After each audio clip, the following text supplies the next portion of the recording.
श्रीमान सचिव मेघनाथ तिमी सिन्हाज्यूलाई आफ्नो महत्त्वपूर्ण मन्तव्यलाई हार्दिक अनुरोध गर्न चाहन्छु। उहाँहरूले भनेको कुरालाई म सहमत गर्न चाहन्छु। अब रह्यो हाम्रो धेरै युवाहरू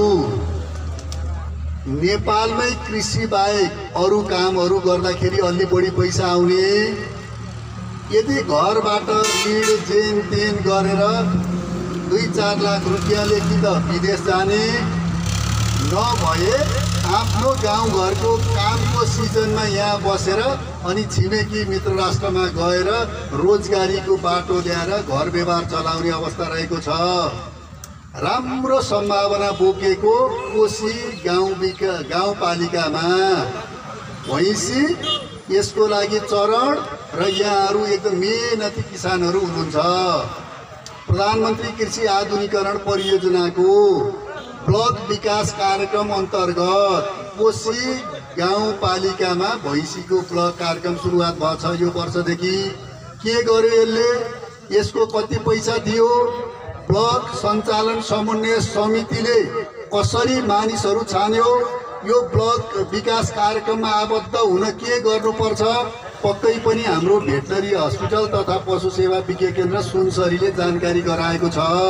सबैलाई जानकारी नहुन सक्छ। अध्यक्ष वार्ड अध्यक्षज्यूहरूलाई म विनम्रतापूर्वक अनुरोध गर्छु कि कृषि फर्म चाहियो, कि कृषक समूह चाहियो प्यान नम्बर भएको, कि कृषि सहकारी चाहियो, यसरी विधिवत रूपमा हाम्रै वार्ड अथवा कोशी गाउँपालिकामा व्यवसाय दर्ता गरेर प्यान नम्बर लिनुभएको फर्महरू, समूहहरू, सहकारीहरू विधिवत रूपमा दर्ता हुनुभएको यसमा सूचीकृत हुन पाइन्छ। कोशी गाउँपालिकाको कुन कुन वार्ड नम्बर समेटेको छ सरहरूले प्रष्ट रूपमा भन्नुभएको छ।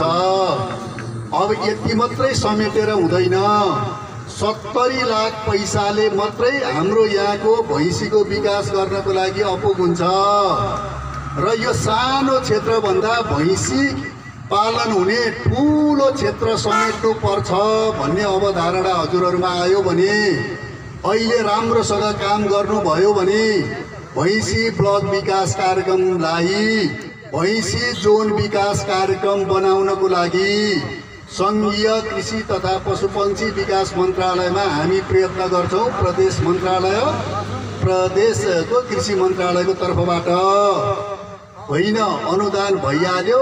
भैँसीको स्वास्थ्य पनि अघि भेटनरी हाम्रो डाक्टर पशुपति सरले भन्नुभयो जस्तो यो भैँसीको राम्रोसँग दुधको उत्पादन बढेन, भैँसीबाट राम्रा किसिमका चाहिँ पाडापाडीहरू उत्पादन भएनन्। जसले अनुदान पाउनुभएको वार्ड अध्यक्ष ज्यूसहरूसँग हामी जाँदाखेरि अनुदानमा ल्याएको भैँसी सन्तोषजनक छैन भन्ने अवस्था सिर्जना भयो भने जोन विकास कार्यक्रममा जाँदैन। प्रदेश सरकारले पनि भैँसी विकास कार्यक्रमलाई जोड दिने प्राथमिकतामा राखेको छ।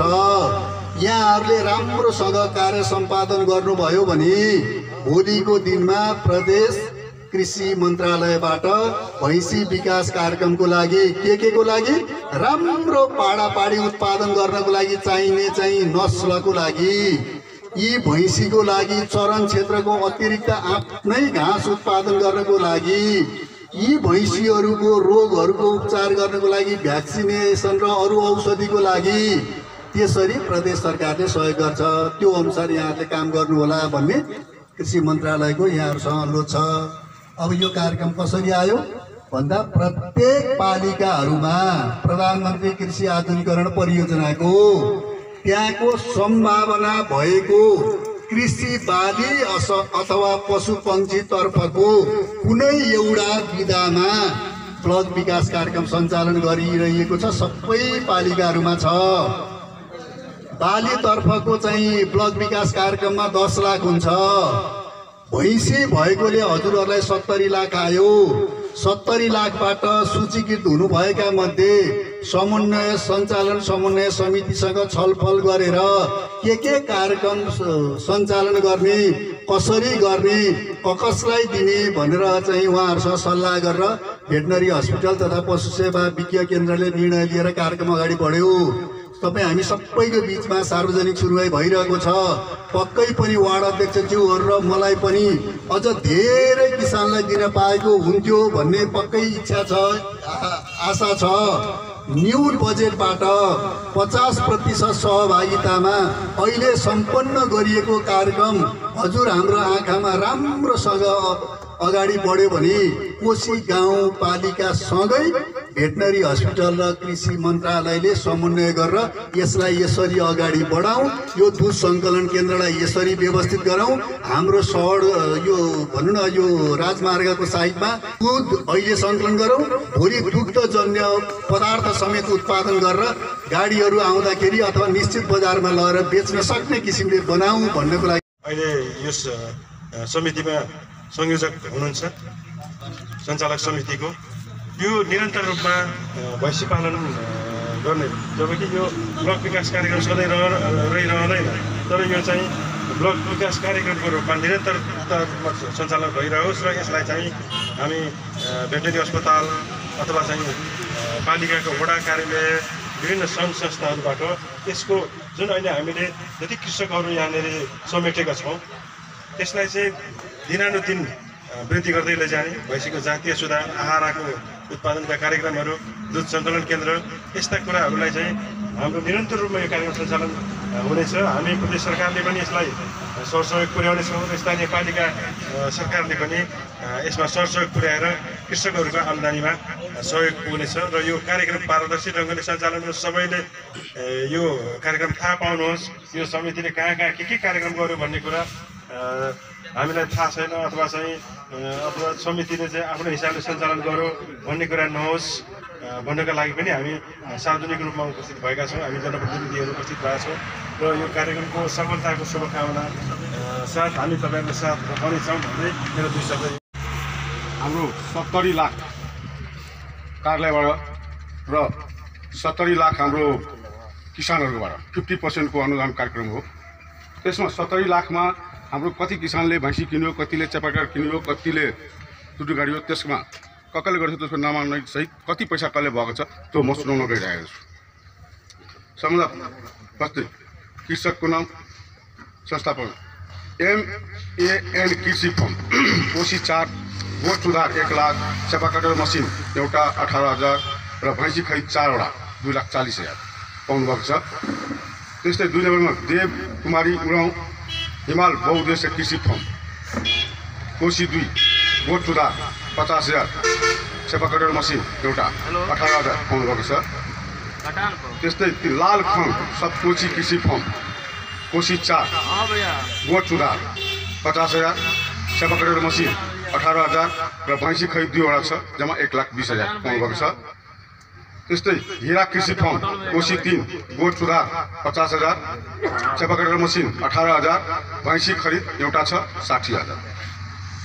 त्यस्तै महालक्ष्मी पशुपालन कृषि फर्म, कोशी 3, गोठ सुधार 50,000, चपाकटर मसिन 18,000 मात्रै पाउनुभएको छ, भैँसी पाउनुभएको छ। त्यस्तै BB सलिम मिया सलिमा कृषि फर्म, कोशी 4, गोठ सुधार 50,000, चपाकटर मसिन 18,000 पाउनुभएको छ। त्यस्तै राधा कृष्ण पशुपालन केन्द्र, कोशी 3, गोठ सुधार 1 लाख पाउनुभएको छ, चपाकटर मसिन 18,000। त्यस्तै श्री महादेव पशुपालन कृषि फर्म, कोशी 3, गोठ सुधार 50,000, चपाकटर मसिन 18,000।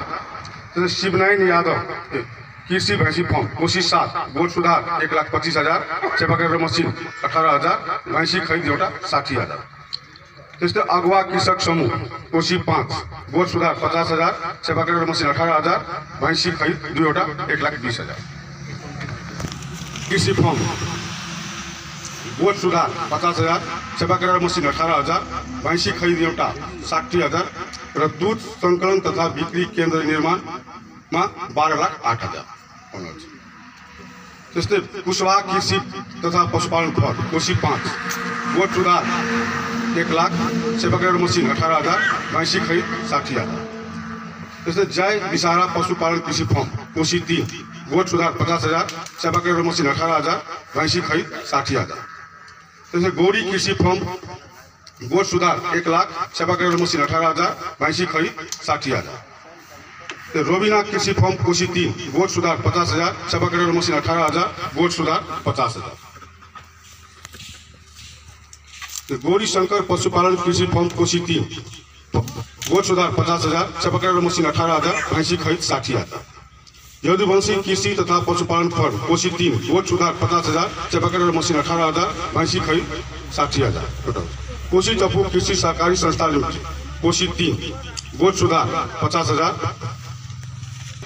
कोशी टपू कृषि सहकारी संस्था बोट सुधार 75,000, चापा कटर मशीन 18,000। कोशी टपू कृषि सहकारी समिति कोशी 3 बोट सुधार 50,000, चापा कटर 18,000।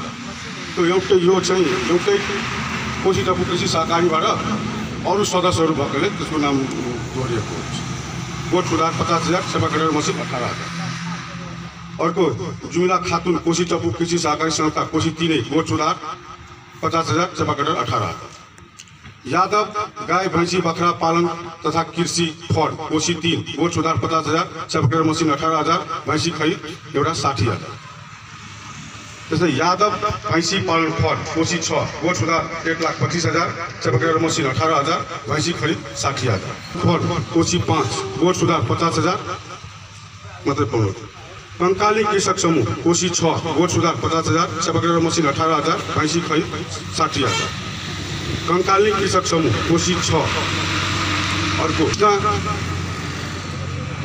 कृषि फर्म वहाँ बोट सुधार 50,000, भैंसी खरीद 60,000, चापा कटर 18,000।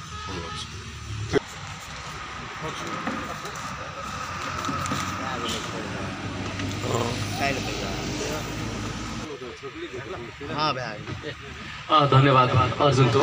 यो बेल्टमा यति धेरै भैँसी पालन गरिएको छ, गाई पनि पालेको छ, दुध सङ्कलन गर्ने कुनै पनि ठाउँ छैन। त्यसकारण हामीले यसमा कम्तीमा 2वटा भैँसी पालेको किसानलाई मात्र हामीले समावेश गरेका छौँ। यसको बुझाइ के हो भने एउटा भैँसीको दुध किसानले आफ्नो घरमा खाने गर्छ, प्रयोग गर्छ भने एउटा भैँसी बराबरको दुध कम्तीमा बजारमा जान्छ, बेच्छ र त्यो बापत केही न केही आम्दानी गर्न सक्छ। बिस्तारै व्यावसायिक रूपमा यो भैँसी पालन अगाडि बढ्न सक्छ भन्ने हिसाबले हामी त्यो काम गरेका छौँ। र सँगसँगै अब दुध बेच्नलाई त्यस्तो खालको बिक्री केन्द्र सङ्कलन केन्द्रहरू नभएकोले यसैले हाम्रो एउटा फर्मले त्यसलाई व्यवस्थापन गरेर व्यवस्थित रूपले यो क्षेत्रमा चाहिँ दुध सङ्कलन गर्ने हिसाबले यसले व्यवस्थापन गर्दैछौँ। त्यसकारण तपाईँहरूले किसानहरूले नै मागेको जुन कार्यक्रम थियो भैँसी खरिद गर्ने, त्यसपछि च्यापकटर, त्यस पछाडि गोठ निर्माणको यो सबै कामहरू सम्पन्न भएको हाम्रो वडा कार्यालयको सिफारिस, हाम्रो अनुगमन सबैबाट त्यो भएको छ। यसलाई भुक्तानी प्रोसेसमा पनि हामी लगिसकेका छौँ।